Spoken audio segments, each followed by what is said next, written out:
Lecture du livre des Nombres, chapitre 14.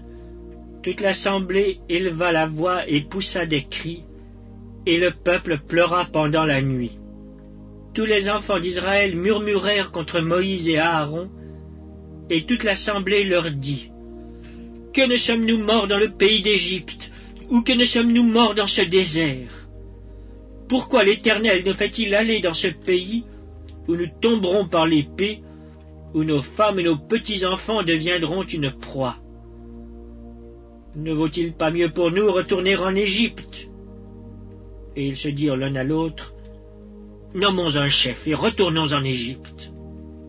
Moïse et Aaron tombèrent sur leur visage en présence de toute l'assemblée réunie des enfants d'Israël. Et parmi ceux qui avaient exploré le pays, Josué fils de Nun et Caleb fils de Jephunnée déchirèrent leurs vêtements et parlèrent ainsi à toute l'assemblée des enfants d'Israël. Le pays que nous avons parcouru pour l'explorer est un pays très bon, excellent. Si l'Éternel nous est favorable, il nous mènera dans ce pays et nous le donnera. C'est un pays où coule le lait et le miel.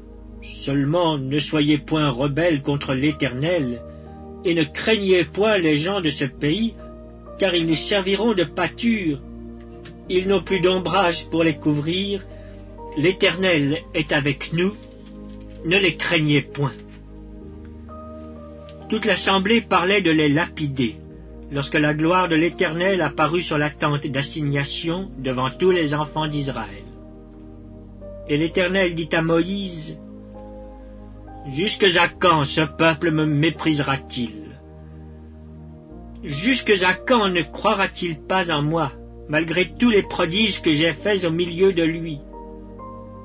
Je le frapperai par la peste, et je le détruirai. Mais je ferai de toi une nation plus grande et plus puissante que lui. Moïse dit à l'Éternel: Les Égyptiens l'apprendront, eux du milieu desquels tu as fait monter ce peuple par ta puissance, et ils le diront aux habitants de ce pays. Ils savaient que toi, l'Éternel, tu es au milieu de ce peuple, que tu apparais visiblement, toi, l'Éternel, que ta nuée se tient sur lui, que tu marches devant lui le jour dans une colonne de nuée, et la nuit dans une colonne de feu. Si tu fais mourir ce peuple comme un seul homme, les nations qui ont entendu parler de toi diront: L'Éternel n'avait pas le pouvoir de mener ce peuple dans le pays qu'il avait juré de lui donner. C'est pour cela qu'il l'a égorgé dans le désert. Maintenant, que la puissance du Seigneur se montre dans sa grandeur, comme tu l'as déclaré en disant: L'Éternel est lent à la colère et riche en bonté. Il pardonne l'iniquité et la rébellion. Mais il ne tient point le coupable pour innocent, et il punit l'iniquité des pères sur les enfants jusqu'à la 3e et la 4e génération. Pardonne l'iniquité de ce peuple, selon la grandeur de ta miséricorde, comme tu as pardonné à ce peuple depuis l'Égypte jusqu'ici. Et l'Éternel dit: Je pardonne, comme tu l'as demandé, mais je suis vivant, et la gloire de l'Éternel remplira toute la terre. Tous ceux qui ont vu ma gloire, et les prodiges que j'ai faits en Égypte et dans le désert, qui m'ont tenté déjà 10 fois, et qui n'ont point écouté ma voix, tous ceux-là ne verront point le pays que j'ai juré à leur père de leur donner. Tous ceux qui m'ont méprisé ne le verront point. Et parce que mon serviteur Caleb a été animé d'un autre esprit, et qu'il a pleinement suivi ma voie, je le ferai entrer dans le pays où il est allé, et ses descendants le posséderont. Les Amalécites et les Cananéens habitent la vallée. Demain, tournez-vous, et partez pour le désert dans la direction de la mer Rouge. L'Éternel parla à Moïse et à Aaron et dit: Jusque à quand laisserai-je cette méchante assemblée murmurer contre moi? J'ai entendu les murmures des enfants d'Israël qui murmuraient contre moi. Dis-leur, je suis vivant, dit l'Éternel. Je vous ferai ainsi que vous avez parlé à mes oreilles. Vos cadavres tomberont dans ce désert.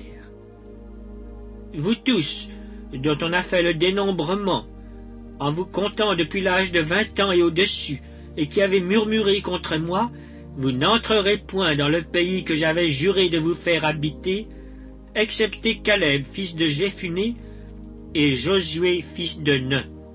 Et vos petits-enfants dont vous avez dit, ils deviendront une proie, je les y ferai entrer, et ils connaîtront le pays que vous avez dédaigné. Vos cadavres, à vous, tomberont dans le désert, et vos enfants paîtront 40 années dans le désert, et porteront la peine de vos infidélités, jusqu'à ce que vos cadavres soient tous tombés dans le désert. De même que vous avez mis 40 jours à explorer le pays, vous porterez la peine de vos iniquités 40 années, 1 année pour chaque jour, et vous saurez ce que c'est que d'être privé de ma présence. Moi, l'Éternel, j'ai parlé. Et c'est ainsi que je traiterai cette méchante assemblée qui s'est réunie contre moi. Ils seront consumés dans ce désert, ils y mourront. Les hommes que Moïse avait envoyés pour explorer le pays, et qui, à leur retour, avaient fait murmurer contre lui toute l'assemblée en décriant le pays, ces hommes qui avaient décrié le pays moururent frappés d'une plaie devant l'Éternel.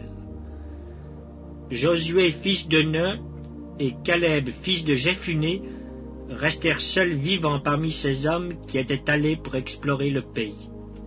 Moïse rapporta ces choses à tous les enfants d'Israël, et le peuple fut dans une grande désolation.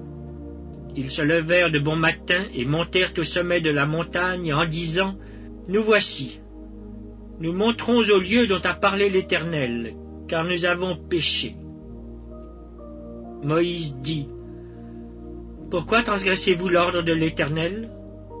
Cela ne réussira point. Ne montez pas, car l'Éternel n'est pas au milieu de vous. Ne vous faites pas battre par vos ennemis, car les Amalécites et les Cananéens sont là devant vous, et vous tomberiez par l'épée. Parce que vous vous êtes détournés de l'Éternel, l'Éternel ne sera point avec vous. » Ils s'obstinèrent à monter au sommet de la montagne, mais l'arche de l'Alliance et Moïse ne sortirent point du milieu du camp. Alors descendirent les Amalécites et les Cananéens qui habitaient cette montagne. Ils les battirent et les taillèrent en pièces jusqu'à Horma.